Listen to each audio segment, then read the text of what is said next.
So, what's up guys? Today I'm gonna show you how to test an ACB using an analog multi-tester.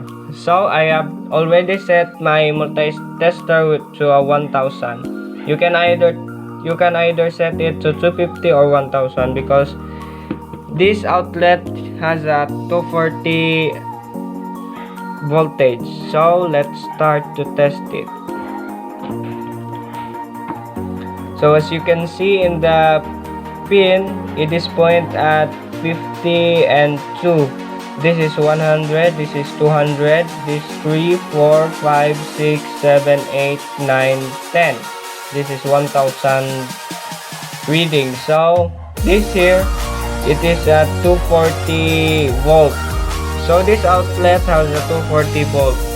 So before this video ends, I would like you to know something, that it is very dangerous to set these two pin in the same hole, because there will be a possibility your multimeter will be broke.